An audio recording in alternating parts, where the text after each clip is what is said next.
Francisco el Matemático.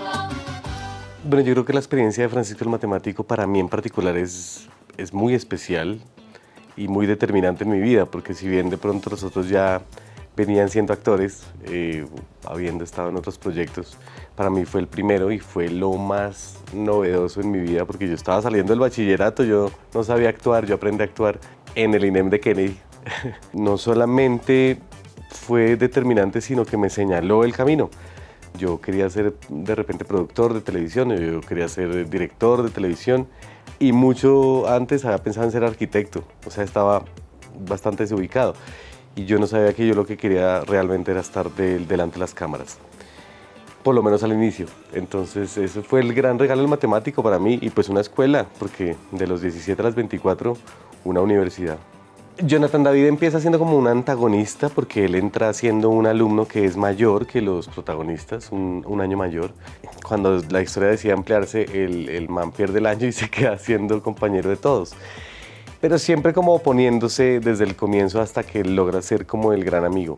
Y luego ya pues son tantos los capítulos que hicimos que Jonathan David tuvo tanta historia como todos los otros personajes y pasó por muchos dramas. Pero lo que más recuerdo es como lo fui abordando. Los primeros capítulos, si se dan cuenta, él todavía no habla como habla en los últimos. Jonathan David está como más tranquilo en sus gestos y en su forma de hablar en los primeros capítulos y luego ya ahí me empiezo a sobreactuar. Jonathan David fue un personaje pues muy potente porque me posicionó, digamos, en el espectro. Nunca había actuado y de repente empecé a actuar la primera vez, haciendo lo primero, fue Jonathan David y ya cuando el proyecto se terminó, pues ya la gente más o menos me podía identificar.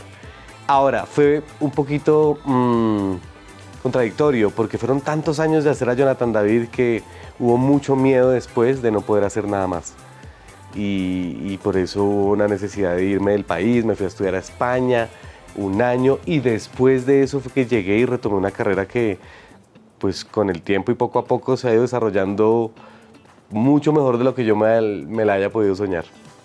Yo no creo que yo sea la persona idónea para hablar de cómo ha evolucionado la educación, porque yo no sé cómo están educando hoy en día. Y lo que nosotros hicimos en nuestra época, pues digamos que estaba basado en muchas de las experiencias que nos tocaron a nosotros como estudiantes. Yo creo que sí hay ciertos anacronismos, obviamente es una serie que se hizo ya hace más de 25 años y sería muy deprimente que no hubiera anacronismos, o sea, que siguiéramos en las mismas. Entonces yo creo que sí hemos evolucionado y creo que Francisco el Matemático ahora puede ser un referente también para ver una época que habla muy bien de una generación que se comporta y que tenía unas creencias y unas maneras de actuar muy específicas. No para vernos todavía identificados en ellas, sino para ver igual cómo hemos evolucionado y ver que cuando pasan los años, pues sigamos ganando más sabiduría y de repente, no todo tiempo pasado fue mejor, no siempre es así. Pues yo, independientemente de que haya muchos anacronismos en la historia, me parece que Francisco el Matemático es una serie que aborda muchos de los conflictos humanos que son vigentes en cualquier época y comportamientos humanos que son vigentes en cualquier época. Finalmente eso fue lo que la pudo haber hecho a Francisco el Matemático universal.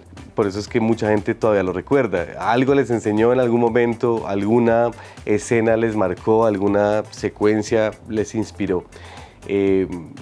Y creo que en general es una serie que tiene muy buen sentido del humor. O sea, nosotros de verdad que le metíamos muy buen sentido del humor a todas las escenas en lo posible y eso creo que hacía que lo didáctico no fuera lo primero, era más bien lo lúdico. Hay muchos motivos por los cuales ver Francisco el Matemático, de pronto por vernos chiquitos y decir, ¡ay, cómo ha envejecido ese actor! Eso a la gente le hace sentir muy bien a veces. Hay otra que puede ser, oiga, cómo hemos evolucionado, mire las épocas, mire cómo nos vestíamos, mire cómo nos peinábamos. Eso también es muy entretenido. Otra es ver, oiga, ¿a quién le fue bien, a quién le fue mal? No, mentira. En la otra, yo creo que es un producto que, lo que digo, no tiene pierde. Tiene mucho humor y tiene mucha educación, pero sin darse cuenta. Uno que lo están educando. Entonces, yo los invitaría a que no se la pierdan. Hay mucha gente que dice, ¿dónde está? ¿Dónde está? ¿Y dónde la puedo repetir? Pues ya, aquí está. Aquí la puedes repetir.